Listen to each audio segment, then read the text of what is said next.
Bon les gens, Nakano, vous l'avez certainement vu dans une vidéo vlog, Junji Ito a droit à un petit coin, rien qu'à lui dans une boutique. Il y a des planches exposées, il y a pas mal de goodies dans les parages. Alors Ito est un fou furieux, il a un cerveau dérangé je pense. Je pense qu'il faut être dérangé pour faire de l'horreur ou même des films d'horreur et compagnie parce que c'est assez glauque. C'est le maître de l'horreur du Japon, l'un des maîtres, hein. Soyons un peu modérés. Et du coup, on va aller jeter un œil tout simplement, voir ce qu'il y a de beau à l'intérieur. Tu es chaud, je suis chaud et on y va. Déjà à l'extérieur, on a quoi? Des t-shirts, on a de vieux jouets, on a de vieilles figurines, on a ce côté un peu lugubre, hein, et un poil coloré, je trouve ça dérangeant. Oui, on met des couleurs sur des monstres un peu glauques. Oui, c'est mignon, mais à la fois, je me sens pas bien. Il y a du Ultraman en gros dans les parages. Et puis à l'extérieur, vous avez ici une sacrée figurine très très bien réalisée. Apparemment c'est un produit étranger, mais le rendu est très plaisant à l'œil je trouve. Il y a beaucoup de détails au niveau du support là, des bras défoncés et tout, mais bon bref. Vous avez ensuite les bouquins. D'accord, là on a les versions étrangères, non nippones. Là également, est-ce qu'il y a du français? Ce serait amusant. Ouais, je vois de l'espagnol. Hop là, là c'est le côté Japon. On voit quand même une différence dans la présentation pour attirer l'œil. Là le côté japonais, on a ce côté toujours coloré, un poil lugubre qui te met mal à l'aise. Et nous en Occident, on est plus du côté sombre. Dès qu'on met des couleurs un peu qui tirent vers l'obscurité, forcément on se dit ça va être flippant, hein. De toute façon on voit avec quelques illustrations légèrement visibles. Par contre là au Japon c'est vraiment de culture là-bas, hein. C'est vraiment très coloré mais à la fois lugubre. J'adore. Ah bah tiens, volume 1. C'est du côté de chez nous ça. Des petites figurines, goodies venus d'ailleurs. L'espèce de kimono là, magnifique. Incroyable. 40 000 yens, c'est pas cher, hein. On peut l'acheter. Je trouve ça plutôt cool. Et là, on a quoi? Des t-shirts, des chapeaux, des ci, des là. Beaucoup d'illustrations. Et je vais rentrer pour vous montrer. Tout ça plutôt cool. On a aussi des mangas. Alors faut pas toucher, il y a des petites assiettes, de l'acrylique, des petites cartes postales, des recueils. Alors là c'est le truc basique des événements, à savoir les porte-clés, l'acrylique, les boucles d'oreilles, le portefeuille. Très féminin dans l'ensemble je trouve. Alors là c'est les goodies, tu sais pas sur quoi tu tombes. On a un spot photo dérangeant. Très dérangeant, mais j'adore.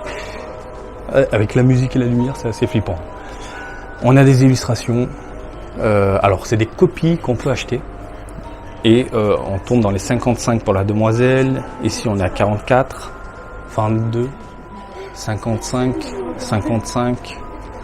Et là, c'est des illustrations, mais j'ai l'impression de voir des copies des originaux. Je pense que ouais, c'est des copies. La qualité n'est pas folle. Je pense que c'est des copies.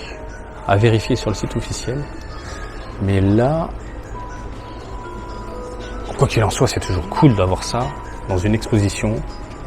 Hein, voilà, dédiée à la personne. Et je trouve ça vraiment cool. Oh là là. Oh là là. On a quoi encore? Des casquettes, beaucoup de casquettes, des bérets, des badges, des sacs, des t-shirts. C'est la même disposition que pour City Hunter. Petite reproduction, un artboard ça s'appelle, des t-shirts, porte-clés. Bon, c'est vraiment des goodies simples. Des t-shirts encore. Du Devilman, alors là on est dans un autre domaine. Hein, j'avais dit du Ito, mais on va aller voir aussi les autres trucs. Devilman. Je vais devenir dingue. Le mec Devilman. Ouais, c'est rigolo. C'est rigolo. Ah, regarde-moi ça, les bouteilles d'alcool. Putain. Voilà, regarde-moi ça. Ça, c'est bon. Ça, c'est bon. J'ai envie d'offrir ça à Dafco. Au frérot Dafco. T'as Sauser, là. Il est pas beau, Sauser?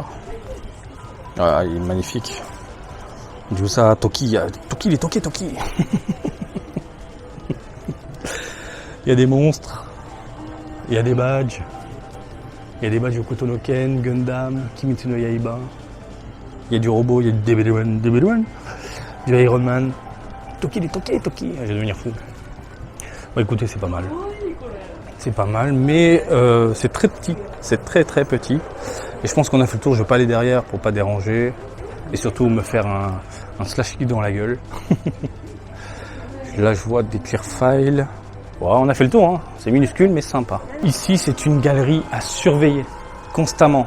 Il peut y avoir du City Hunter, il peut y avoir, regarde, une exposition sur Ito, il peut y avoir tout et n'importe quoi. Et à chaque fois, il y a des trucs exclusifs qui te retournent le cerveau. Tu peux craquer sur des goodies. Par exemple, si tu as mis cet univers-là, hop, il y a encore un petit coin. Un poil lugubre, juste un poil. Sans déconner, la gueule qu'il a. Une espèce de tigre avec une tête d'homme démoniaque. Bon, c'est flippant, on est d'accord.